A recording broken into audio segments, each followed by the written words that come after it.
in that before, say before particularly the fall of Marcos, we would invest in the various dictators, and as long as they kept their people in line, everything was cool. Well, the people overthrew Marcos, because that truly was a bottom-up revolution. It wasn't led by the Catholic Church, as many people think, but the Catholics came on board and played an important role in there. But it was years of organizing by the left, including the communists, but much broader than just the Communist Party. But out of that, the U.S. decided we're going to start a new project, and it's going to be called democracy promotion. We've heard this term before. Again, I'm talking about this elite democracy promotion, the top down, not the bottom up. We don't like that. We like the top down stuff. So, to lay the groundwork a little bit more. You know, during the 70s, there was a lot of exposure of what the CIA had done around the world. There was particularly the Frank Church hearings, the senatorial hearings.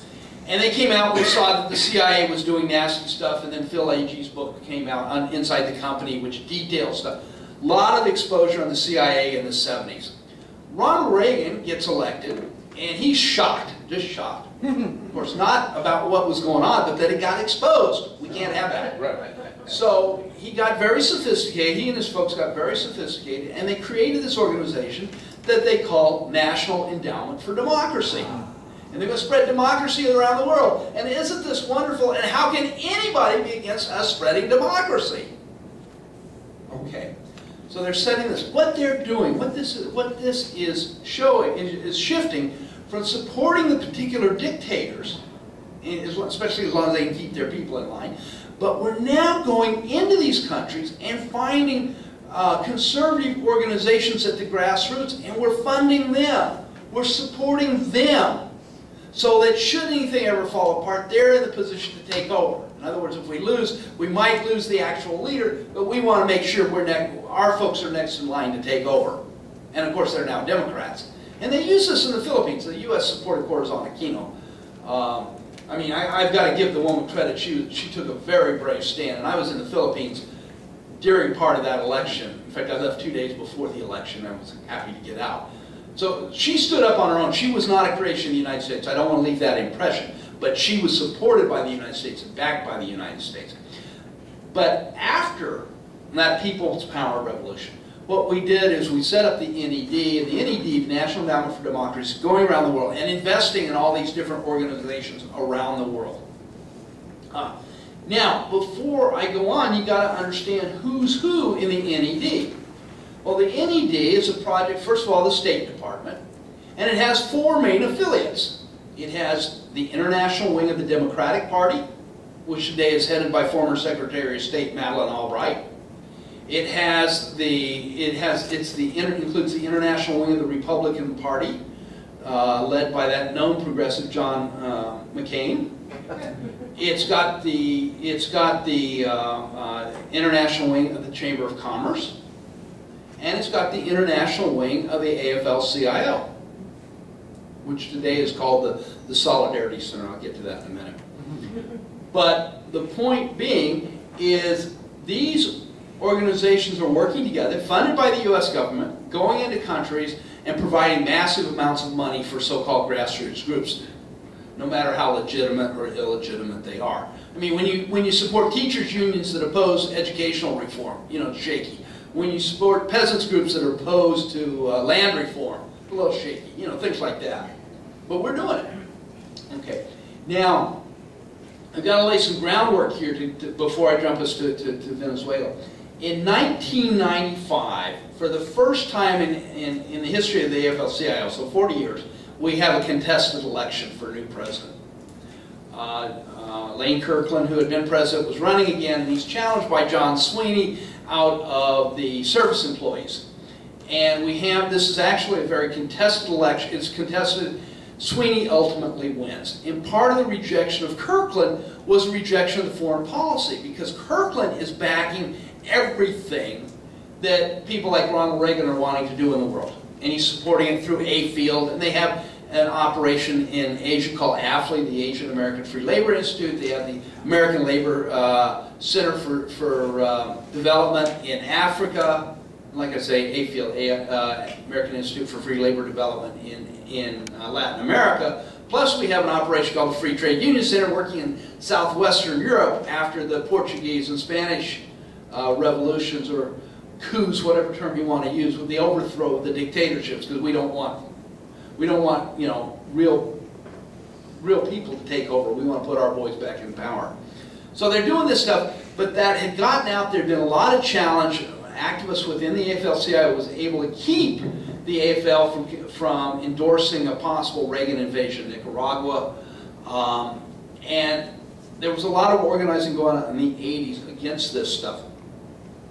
So by the time this 95 election comes together, Sweeney wins. Kirkland's out in large part, at least in some part, I won't say large part. It was substantial, but I don't think the major reason. But Kirkland's out. Sweeney comes in. Now Sweeney comes in and puts the image that he knows this stuff is bad, and he should, because he was on the boards of each one of these 4 international programs. He says, oh, this is terrible, we're going to disband this stuff, and we're going to replace these basically semi-autonomous regional organizations with one centralized center that we call the American Center for International Labor Solidarity, or ACILS, or what it now gets called the Solidarity Center. But isn't that touching? The American Center for International Labor Solidarity.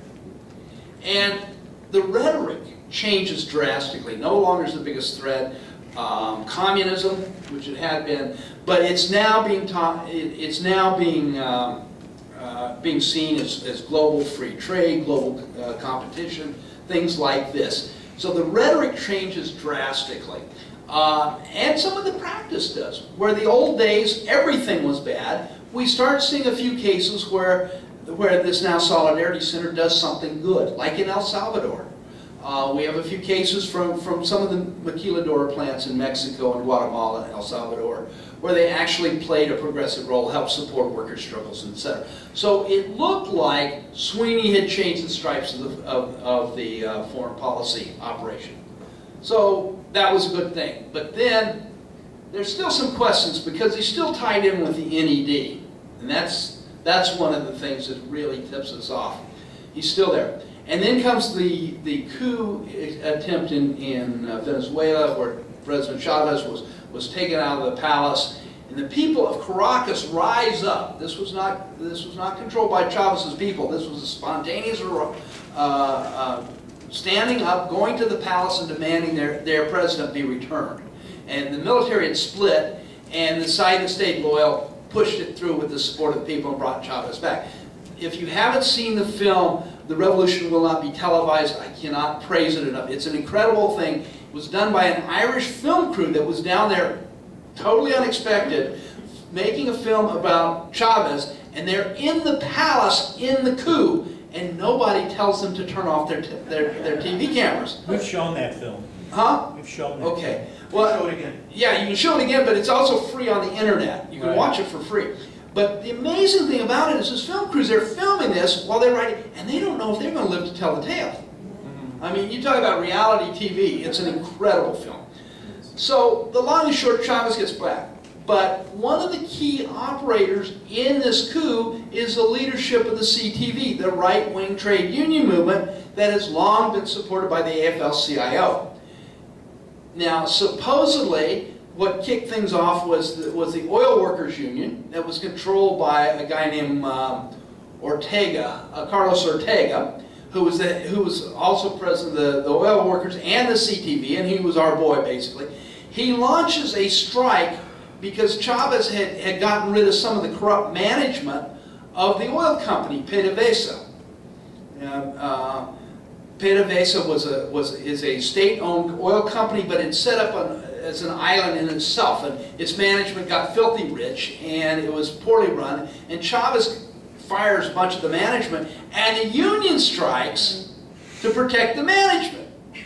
I don't know what's wrong with this picture, but it looks a little shaky. So, and also the other thing is that it paralleled what happened in Chile to an amazing event. I mean, within 3 weeks, I had published an article saying, this looks like Chile. And the AFL-CIO denied this. But to make a long story short is I got into this and I found out not only had they been involved, but this National Endowment for Democracy had given them hundreds of thousands of dollars to be involved, et cetera, et cetera.